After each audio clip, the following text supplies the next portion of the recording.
Good morning. Good morning. All our bright shining faces and all the right places, something like that. Okay, we're ready to start here. How's everybody doing on this beautiful Arizona sunny day? How blessed are we to be here, right? Very blessed. Very blessed. Okay. So Jill Ponce here on platform. Maybe you've heard of me. Maybe not. We're just going to go ahead and start the service. Thank you, Lori, for the beautiful flowers. You always have such nice, bring such nice flowers. And oh, we have a couple latecomers here. Okay.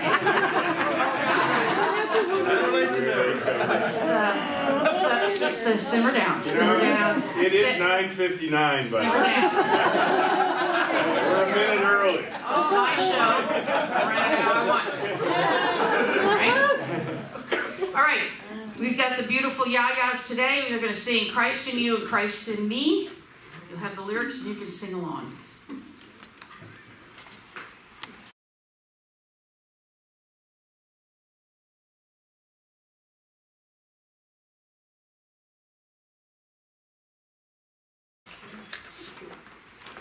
Good morning. Good morning. So good to see everybody this morning.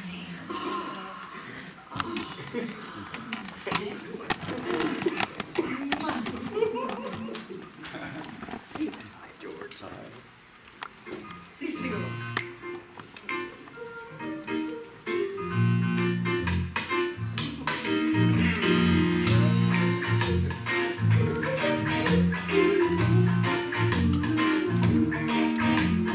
Christ in you and Christ in me shows us all what we can be. Stands for our possibilities. Jesus teaches the way. One more time. Christ in you and Christ in me shows us all what we can be. Stands for our possibilities. Jesus teaches the way.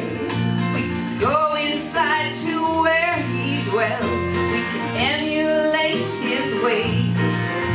We can laugh and learn and love with joy and be peaceful here today. Well, together now. Christ in you and Christ in me shows us all what we can be. Stands for our possibilities. Jesus teaches the way. Deep inside we find him still, if we only look. His word exemplifies his ways, as written in the book. Here we go again. Christ in you and Christ in me shows us all what we can be. Stands for our possibilities. Jesus teaches the way. If we only live his word a moment every day, fill our hearts with gratitude right now, we find that life is peaceful in a most abundant way, and we're connected by his life and love today.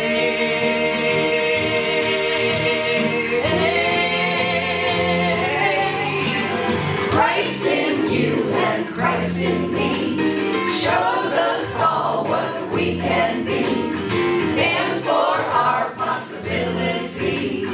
Jesus teaches the way. We go again. Jesus in you and Christ in me shows us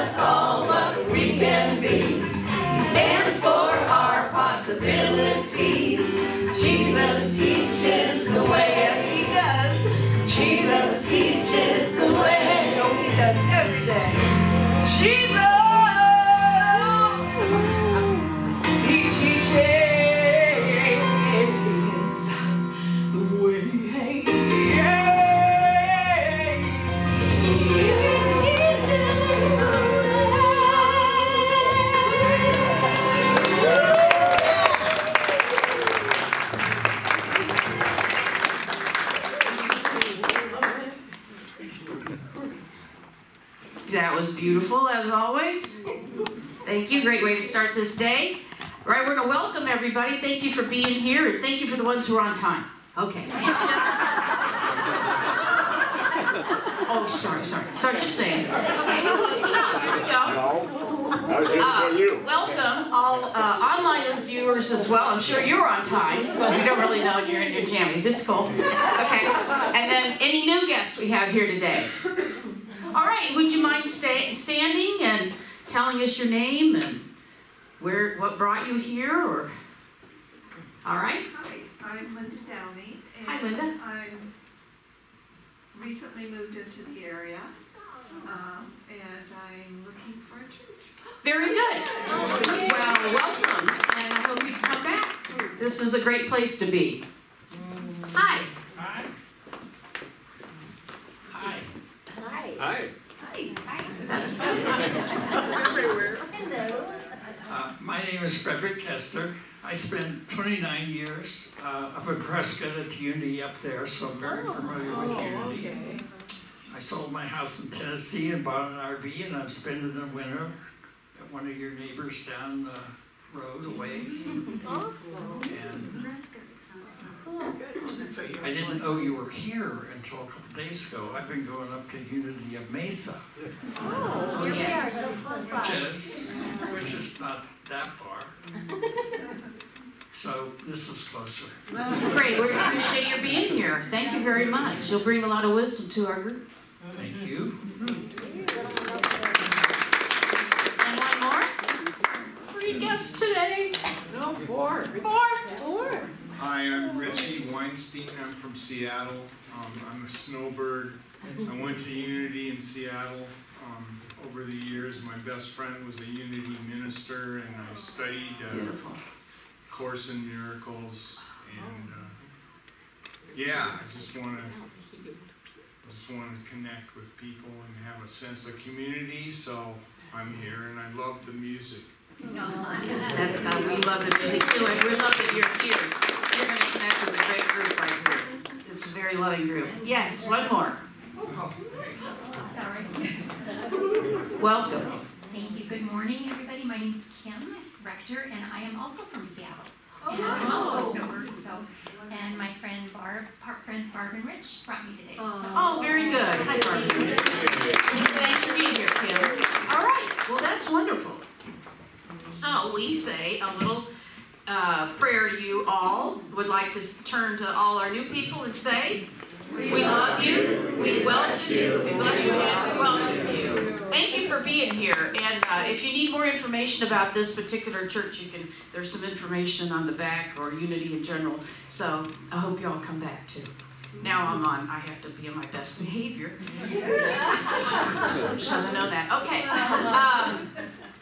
Is that right? Welcome, blessing. Okay, very good. Now we're going to have, Jeanne wanted to know how I was going to introduce Maria, and I said kind of like this, Maria!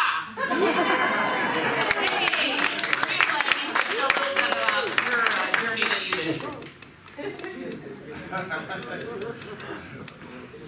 Jeanne asked me if I would come and share with you how I found Unity or New Thought, because I was a religious science minister, as most of you know. And I think that the thing is, over the years, as I've talked to people about this beautiful faith, and I've asked them, how did you come to it? A lot of time it's through strife or misery, a loss in their life or some kind of hurt, something like that. That is the case with me. I wound up, after 20 years of marriage, divorced and alone in Vista, California. And I had friends, but nothing. I had no money. I could barely pay the rent and get the food. I had worked in my husband's business. Now all of a sudden, that's not available to me. So I'm really searching, and who am I? Where am I going? And all that 20 years of our marriage, there was never religion in it. So I didn't really have God in my life, so to speak. And so I was searching there as well. And so I was in a meeting one night, and on the way home, I stopped at a red light, and all of a sudden this overwhelming despair just covered me. And I thought, I don't want to be here. I really don't. That's the first and only time that's ever happened, but it was terrifying. And I finally got through the light, and I got home, and I got into my night clothes, and I'm just sitting there. And I didn't know what I was going to do. And my friend Carol called me. Carol was my college roommate, and we had been close all the years. She didn't live near me, and for a long time she was in Asia. But she called me up and she said, "Maria, how are you?" And I said, "Huh?" She said, "I was sitting here watching TV tonight and I got this enormous urge. I had to call you right now." Well, we talked for about 3 hours. I mean, tell you, I needed it. And she finally talked me off that ledge. And after that, I finally got some sleep. Well, you wouldn't believe this, but the next day, some friends, local friends, called me and they said, "Maria, would you like to go to a lecture tonight with us on prosperity?" Okay, I'd love to. You know, I certainly need it. And so we went down to downtown San Diego at night and walked into this lecture, and there's a couple there. Turns out they were John and Verna Benson, and they were religious science ministers. My Savior had come, right? So it turned out the lecture was wonderful, of course, and really encouraging, and started giving me some ideas about this teaching. And they were starting a church in Rancho Bernardo when they asked me to be a part of it. So that was exciting. We went there, and they didn't have a musician, so I played the piano for the first services. And I started taking classes with him, and the first book, I'll never forget it, it was called Perfect Power in You. And it had all these affirmations in it, so I was able to stay, and we had weekly classes, and so we were working all these wonderful principles. And I'll never forget the day that I was in church, and he was doing his talk for the day, and a light went on in my head, and I went, "Ah, this is an aha moment." And I realized for the first time, my thoughts and my feelings could actually change my life, right? And I thought, I'm not a victim anymore. I don't have to be a victim. So that's the way I came to religious science.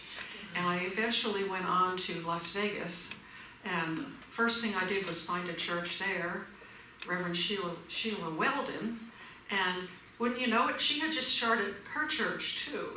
So we met in an office building kind of place, and I started going to classes, and I never stopped until I became a minister. Wow. So basically that's how, and I love unity. I came to unity when I moved here. The religious science church is not close. And I really like unity better than religious science. I mean, you bring in the Bible and all of that, which religious science doesn't really, do much at all with. So I'm thrilled to be here, and thank you.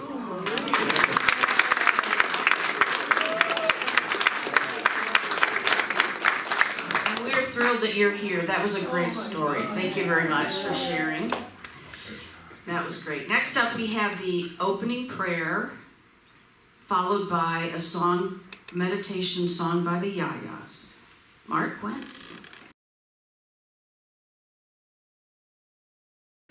Here.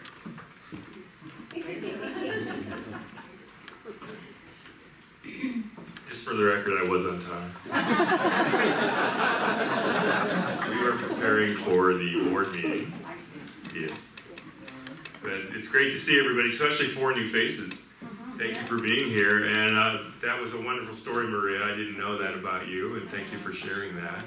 And I would just like to say, you two JaJas, I love what you're wearing. You both look like so spring-like and full of energy and renewal, so that's what the opening prayer is going to be about. It's not spring yet, but might as well be, right? So everybody, if you would just bow your heads and take a deep breath. Let out any stress you may be feeling. And let's all center in on the God energy that exists right here in this room. Now the winter is coming to a close and the sun is shining more often and flowers are starting to come out and birds are singing every morning. We too can find renewal in our lives, and we can be reborn each and every day, each and every moment, and realize that the despair that we may feel from time to time, like Maria referenced in her story, is just temporary. And that once we connect to God and realize that we are exactly where we need to be with the people we need to encounter, then we can move forward and we can bloom just like the blossoms out there on the flowers and the trees and the bushes that we're seeing. So God, we thank you for this overwhelming joy that we can feel as we renew our lives each and every day. And so be it, and so it is.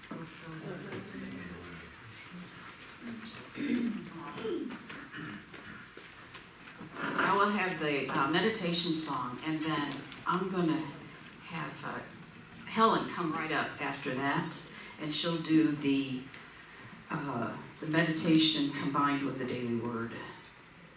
And this is one of my favorite songs.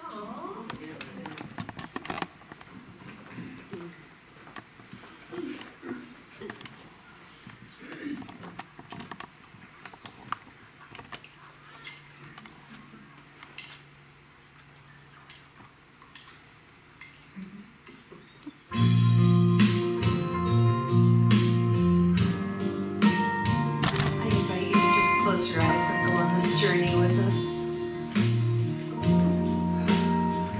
There is a garden so divine, a place to quiet my busy mind, with fruit of spirit so sweet and ripe, is there to nourish my soul through day and night.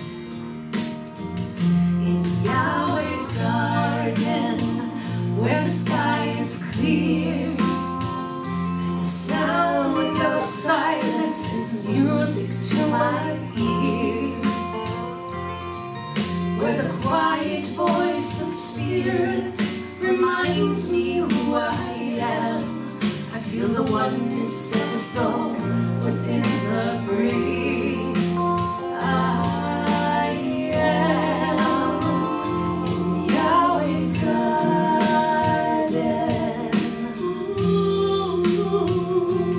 Yahweh's garden.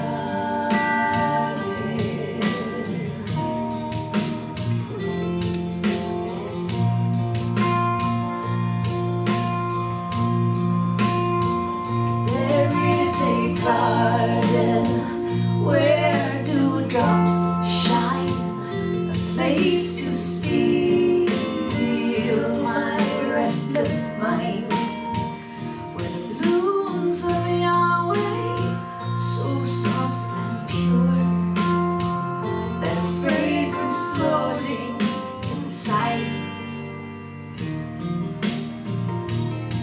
So I breathe along the lake shore to the clearing on the hill, the narrow gate of silence where my heart can be still.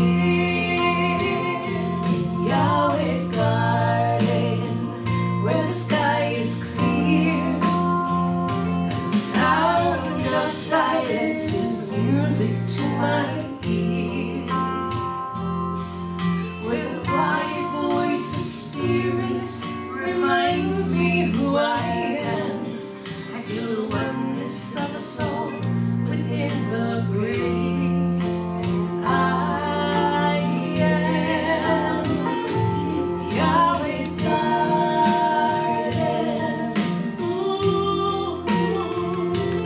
Yahweh's garden, where the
absolutely beautiful.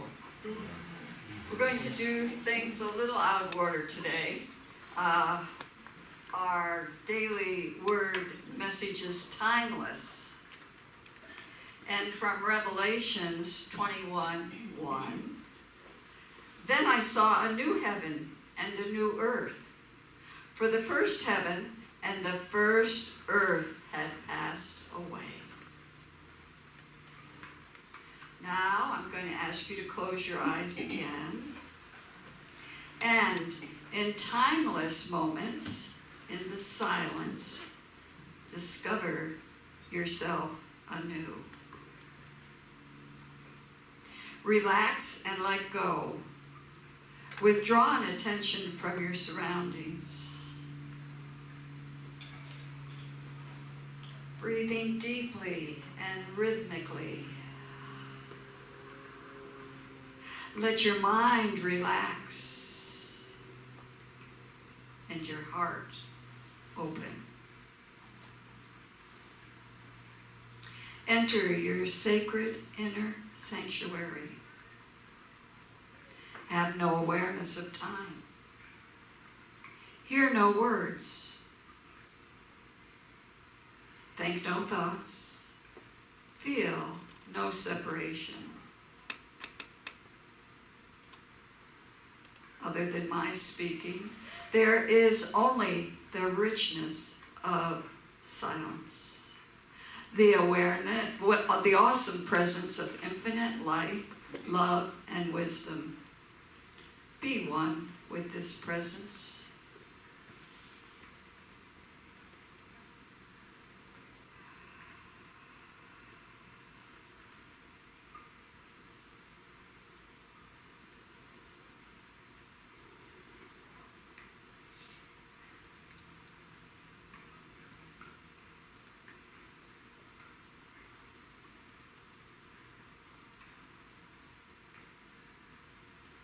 The time and attention devoted to your regular practice of meditation builds deep, abiding peace and clarity in consciousness.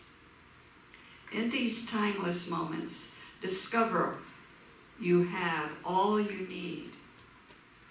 Enough strength, understanding, love, and time to progress along your path and accomplish all that is yours to do.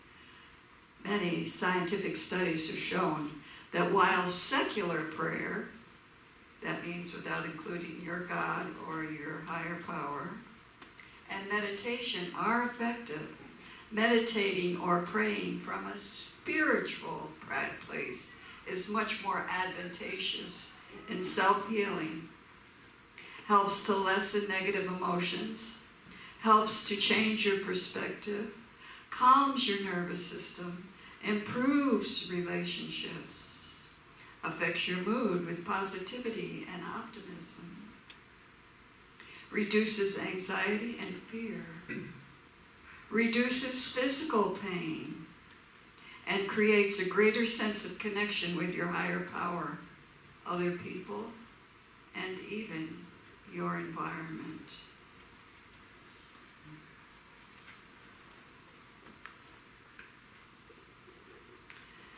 Because I need to know, not for myself. This morning I was researching chemotherapy-induced peripheral neuropathy. This is what I got from healthline.com. Number 7 of its recommendations to help ease the resultant pain is meditation. Can't stress how important that is. And I quote, meditation techniques can help people struggling with neuropathy symptoms live through their pain. It can help to lower stress improve your coping skills, and decrease your pain intensity. Taking a mind-body approach is a non-invasive technique that provides you with more control over your condition. Now that applies to anything that may be something you are experiencing, health-wise, relationship-wise, life-wise.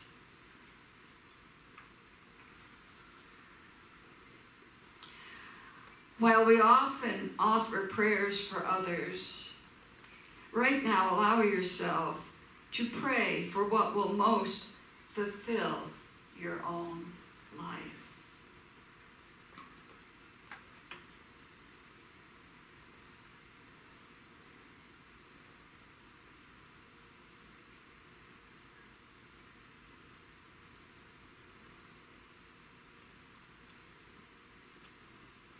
Allow yourself to feel an inner sense of peace and joy.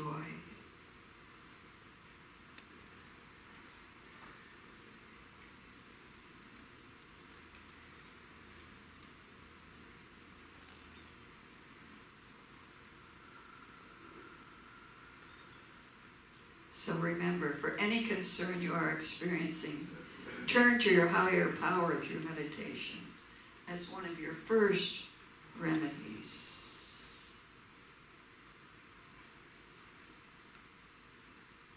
And as you slowly bring your awareness back to your current surroundings by opening your eyes, maintain that sense of self-love and healing, and know that all things are possible through meditation.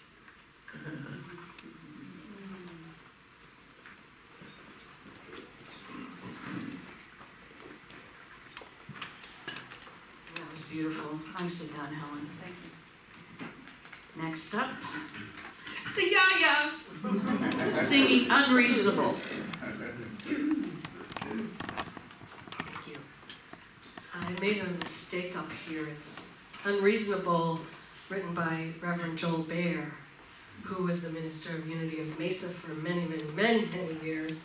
And when I found Unity and when Barb found Unity, that was the minister that introduced Unity to us.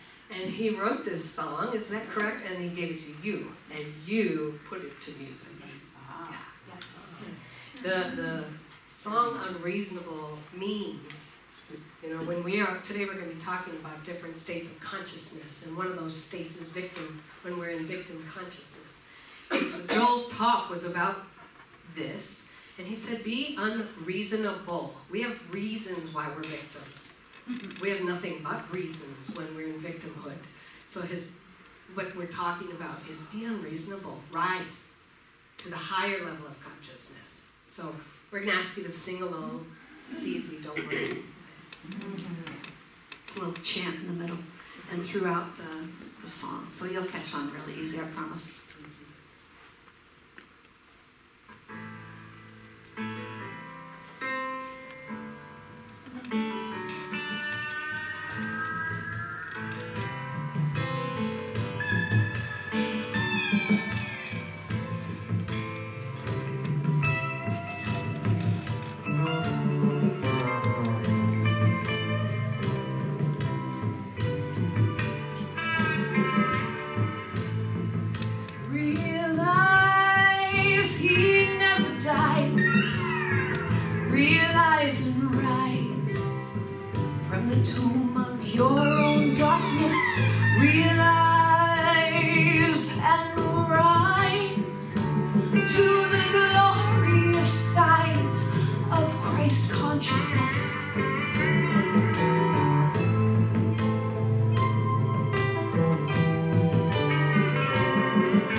As the warlords have been with their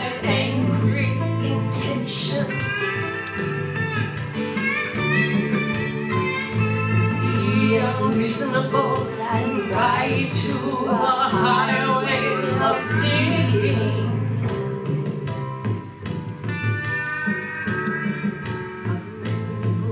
Unreasonable, unreasonable, unreasonable, unreasonable, unreasonable, unreasonable, unreasonable, unreasonable, unreasonable, unreasonable, unreasonable, unreasonable, unreasonable, unreasonable, unreasonable, unreasonable, unreasonable, unreasonable. Now you keep going. Unreasonable, unreasonable, unreasonable, unreasonable. Realize and rise from the tomb of your own darkness. Realize and rise to the glorious skies of Christ consciousness. Unreasonable, unreasonable, unreasonable, unreasonable, unreasonable, unreasonable, unreasonable, unreasonable, unreasonable, unreasonable. Realize these needs and lies. Realize and rise. Leave the tomb of your own darkness. Let's be as lies and rise to the glorious skies of Christ consciousness. Unreasonable, unreasonable, unreasonable, unreasonable, unreasonable, unreasonable, unreasonable, unreasonable, unreasonable.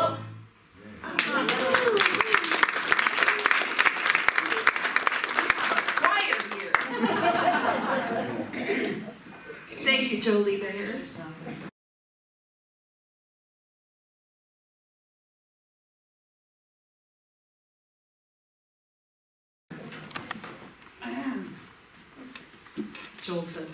Jill says, introduce yourself.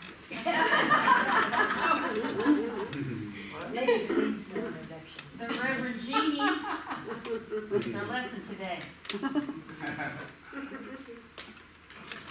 So, today we're talking about when I can't, God can.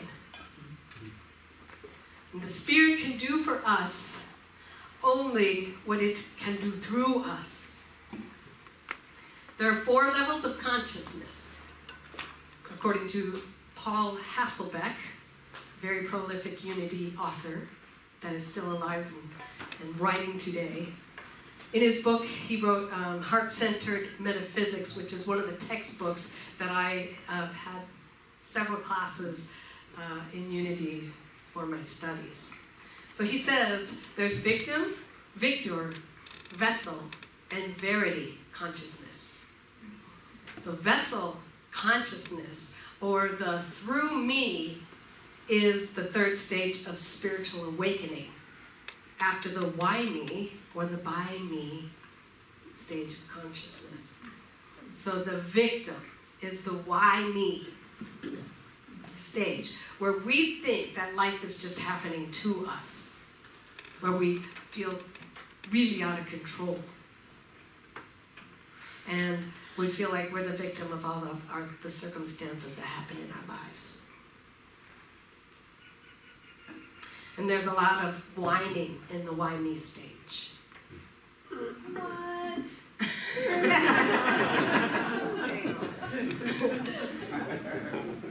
Maria demonstrated it beautifully this morning. Right.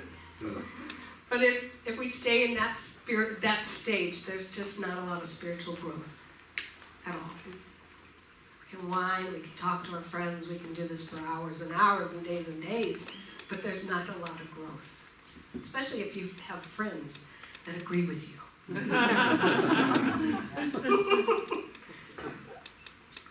And then the next stage is the victor stage, the by me stage, which is definitely a step in the right direction. In this stage, we have learned that we really are co-creators with Spirit. That we are not the victim of our circumstances and that we have a hand in the unfoldment of our lives. I relate to this one a lot. I've lived in this one a lot. And by the way, we can bounce all over the place. Know that. It's not linear. So we're not the victim, we're really the co-creators with Spirit in this stage. And we learn to pray affirmatively, like Maria was saying. We learn to visualize and vision. We learn to begin to apply all these wonderful tools which we have in our spiritual toolbox. Are you guys with me? Am I in the right church? Yeah. Okay. So the challenge with this stage is that we can begin to think that it is all up to us. And that we have to make things happen. And it may even begin to feel as if we have the weight of the world on our shoulders. Anyone have bunions? That's our body saying, you're shouldering burdens. You're carrying everybody.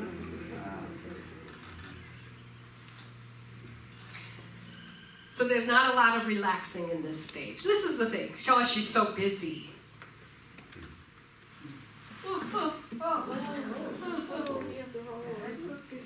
So busy stage.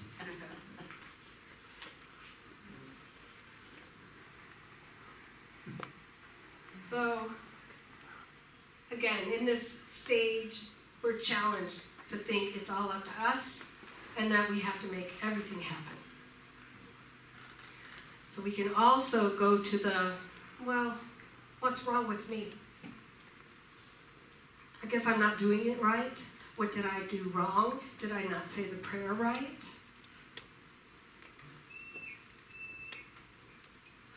And while this is a very important stage along the scheme of things, it's only a step on the path. And it's just nice noticing where we're at. That's the beauty of being spiritual, is we have awareness. Personal awareness. And that's a great thing. So this month, we're going to explore in depth living from the third stage. I've had enough of the first. I don't know about you. So we're going to look at being clear. Clean conduits for Spirit to express through us. So now on to today. Through me, Paul Hasselbeck writes, vessel consciousness. So when another unity minister comes to the church and says, what are the 4 stages of consciousness?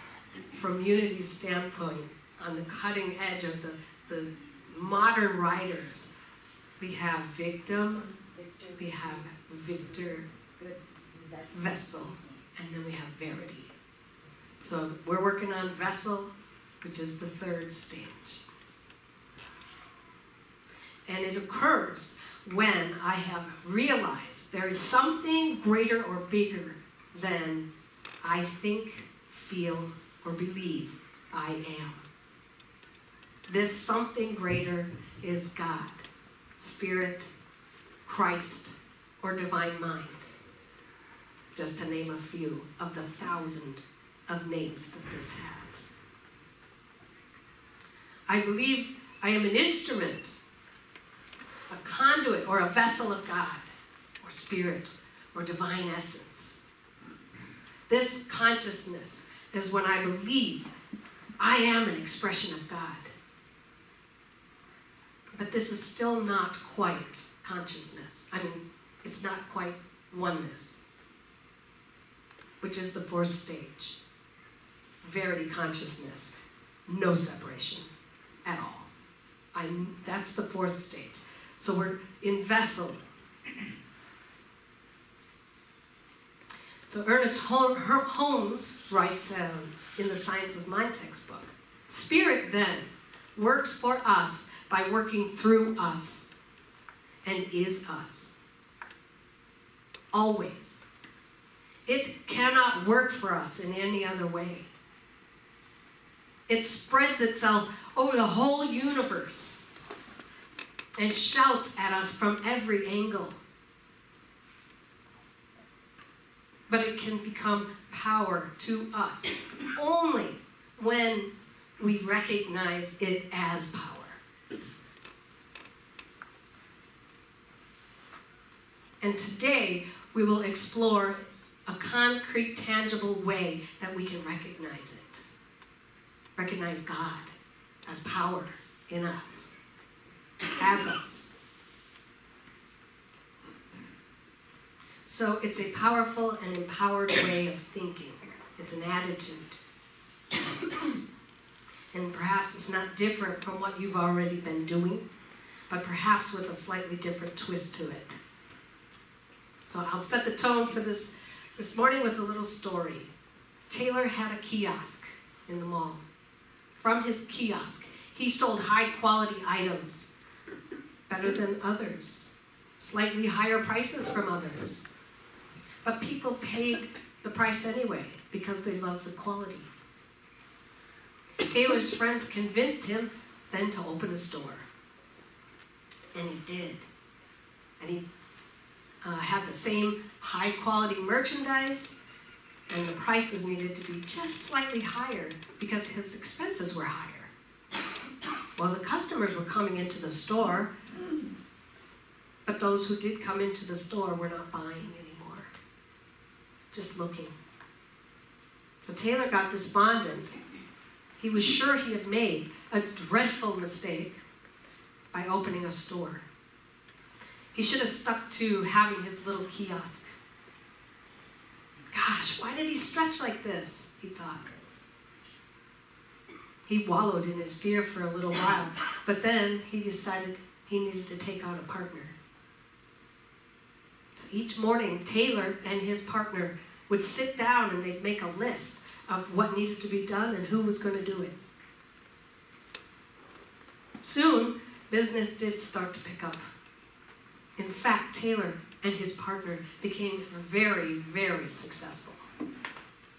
So successful, you may have heard of their store.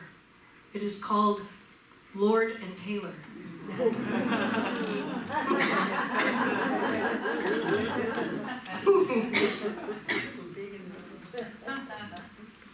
Let me be very clear. God is not an outside partner, but a partner from the inside. Working through us as we allow him or her or it to work through us. And when I can't, I, meaning the ego self that tries to figure it all out, tries to make it happen, let me try to manipulate this situation or maneuver to get my own way. When I can't, God can. That's the attitude. Have you ever faced a situation for which you could see absolutely no answers? Perhaps it was a financial crisis that seemed insurmountable. Perhaps it was grief so large that you couldn't imagine ever feeling whole again. Perhaps it was a relationship so torn with hurt and resentment that you couldn't see how it could ever possibly be mended. Perhaps it was a physical challenge that the medical community had labeled incurable or unfixable. Or perhaps it was a dream so big that it seemed overwhelmingly impossible. Those are the times to say, as Jesus said, I of myself can do nothing. It is the Father within who does the work. When I can't, God can.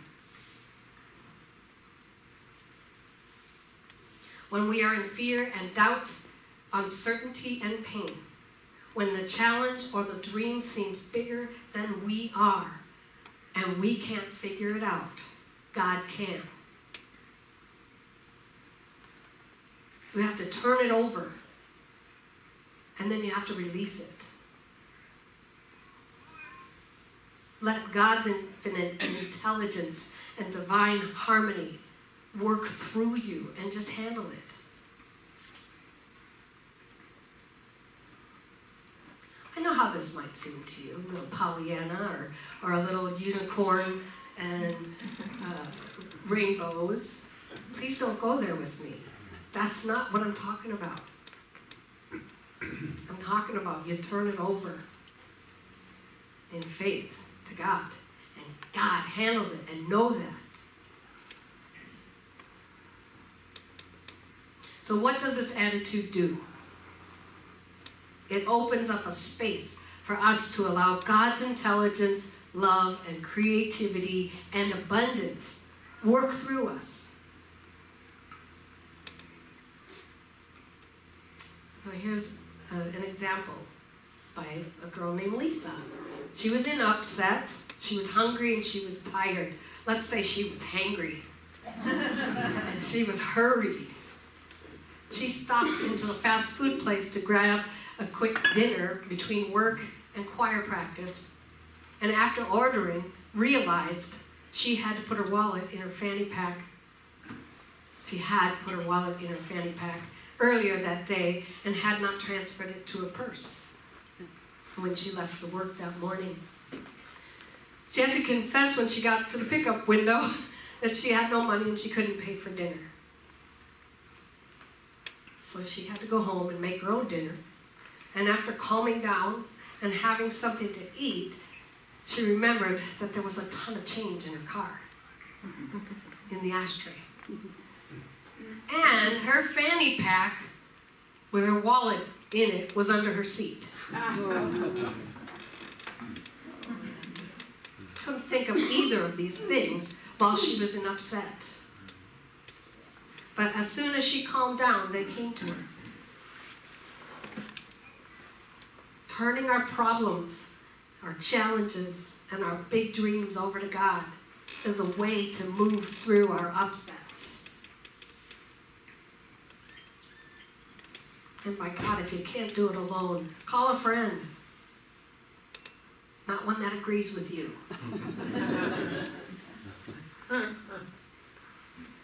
So when you are in upset, you are allowing your person, your personality, your physical being, or your ego to run your life. And it's usually a place of stress. You're stressed, you're insecure. I like to call that part of me, what is her name? Poopy pleaser. Well, Poopy is at you again. You're here. So when you have the awareness that you're suffering or you're stressing out, that's your cue to turn over to your observer, the silent witness within you. And transform your suffering by turning over to that silent witness instantly.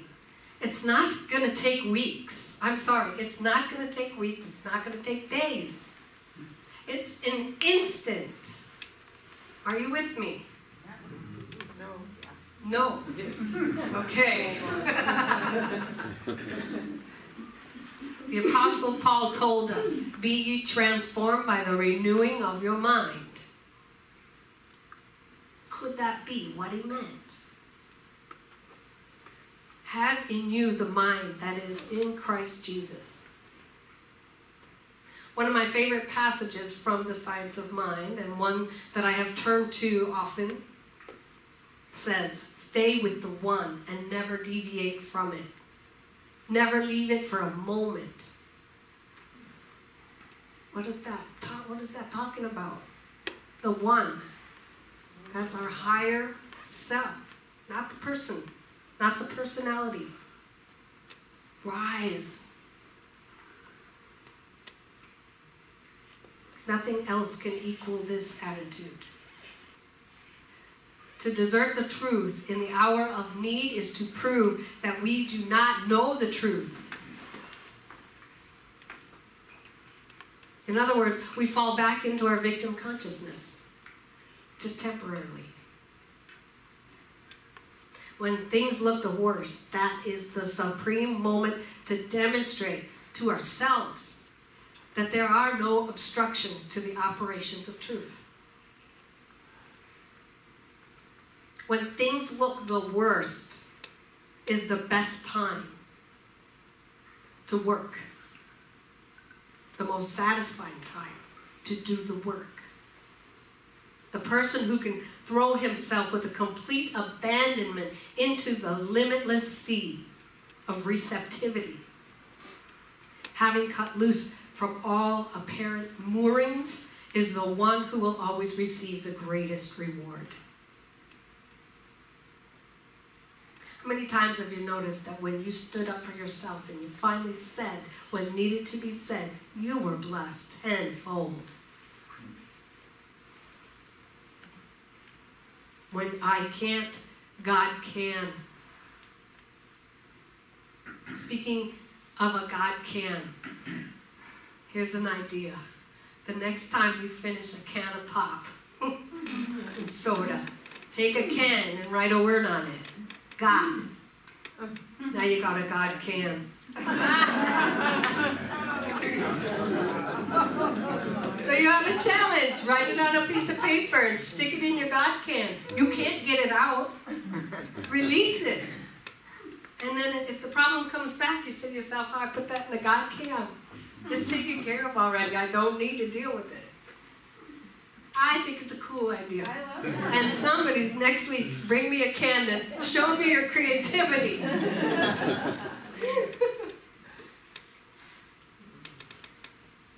So how many of you have ever had a salesperson come to the door? Do you invite them in? Do you have to sit down and entertain them? No, of course not. Nor do you need to entertain thoughts of I can't. When you put it in the God can, it's done. Charles Fillmore says in Talks on Truth, what we are is a result of the evolution of our consciousness. And this consciousness is the result of seed ideas sown in the mind. The attainment of the Christ consciousness calls for nothing less on our part than a definite recognition of ourselves as children of God. Right here and now, regardless of appearances to the contrary. Our grand purpose is to express our Christ potential. We must establish our I am identity with the divine mind and stop empowering as well as arguing for our personalities, our egos, which are expressions of separation and limitation. They're masks hiding behind our true identity. The chief object of humankind is to glorify God in the body. So have the courage to make that heroic attempt to give personal expression to God.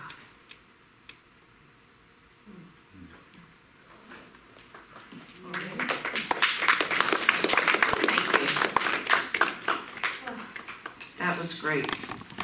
I had almost an exact experience yesterday. Yeah, it was just amazing that before you got up, I was going to introduce you and say, you're going to hear exactly what you need to hear today. And I did, because it just confirmed everything that happened yesterday. It was the whole the victimhood and getting out of it. And God is good. So anyway, without the other details, that was awesome. Okay, this is our affirmation. Ready? I, of myself, can do nothing. It is the Father within who does the work. When I can't, God can.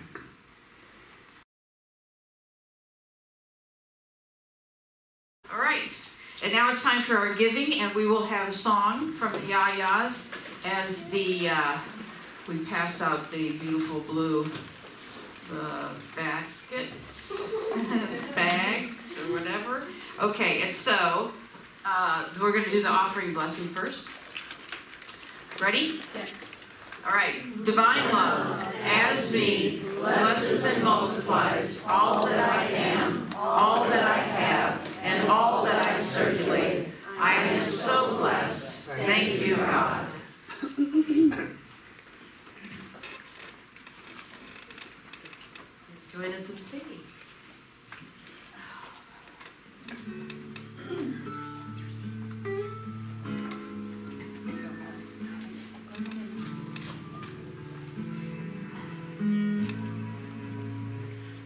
I am so blessed, I am so blessed, I am so grateful for all that I am. I am so blessed, I am so blessed, I am so grateful, I am so blessed, I am so blessed, I am so blessed, I am so grateful for all that I have. I am so blessed, I am so blessed, I am so grateful, I am so blessed, I am so blessed, I am so blessed, I am so grateful for all that I give. I am so blessed, I am so blessed, I am so grateful, I am so blessed, I am so grateful, I am so blessed.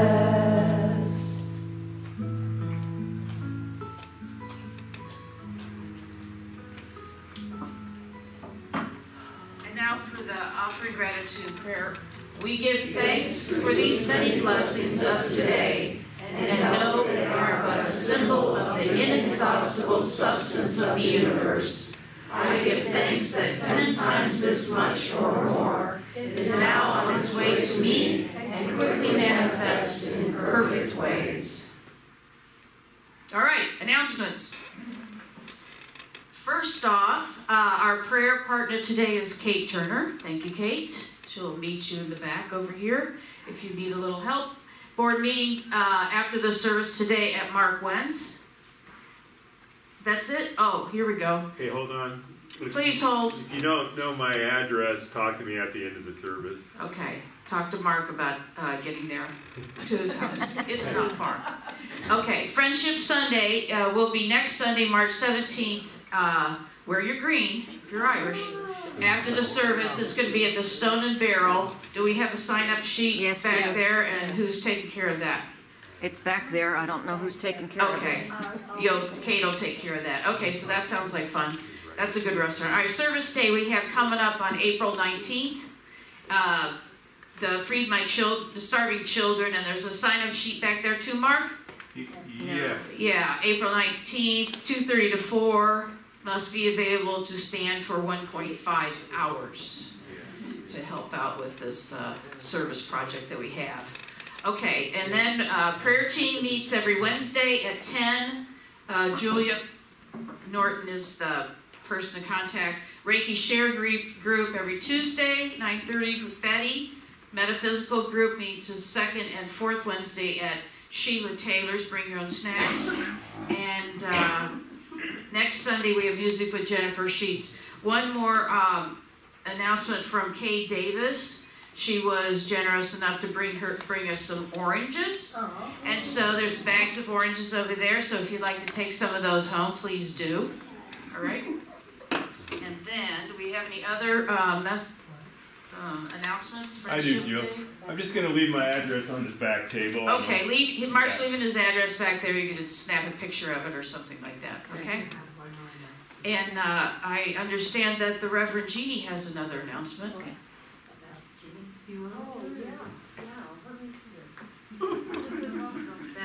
Okay, Maria. We got wonderful news this week. Jeanne has been approved to go on in her ministry studies. Oh, So we are just she had to go through rigorous personal interviews and all these things to do it, and we're so proud of you, Jeanne. It's awesome. It truly takes a village, and I could not have done it without all of you, every single one of you. Thank you so much for your support and your love. And now the real work starts for me, my God. 2 more years, and I will be ordained. Awesome. Thanks and congratulations. We are so proud. All right, anything else? Yes. Oh, Julia. Real quick, Matthew's Crossing this month was $160 and 13 pounds of food. Thank you all. Very nice for your contribution to Matthew's Crossing. Thank you for joining us. Big thank you to Barb and the JaJas, and Mark and Helen and Lori and Derek, our sound engineers. So thanks to everybody for participating. We really appreciate it. And now we're going to have another song. Why not? Let's have another song. Oh, that's it. Oh, I'm so sorry. If you'd like to stand, we'll close with a peace song.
Together. The light of God surrounds us. I am the light. The love of God enfolds us. I am love. The power of God protects us. I am power. And the presence of God watches over us. I am presence. Wherever we are, God is. Because you are and I am the I am. And so it is. Amen.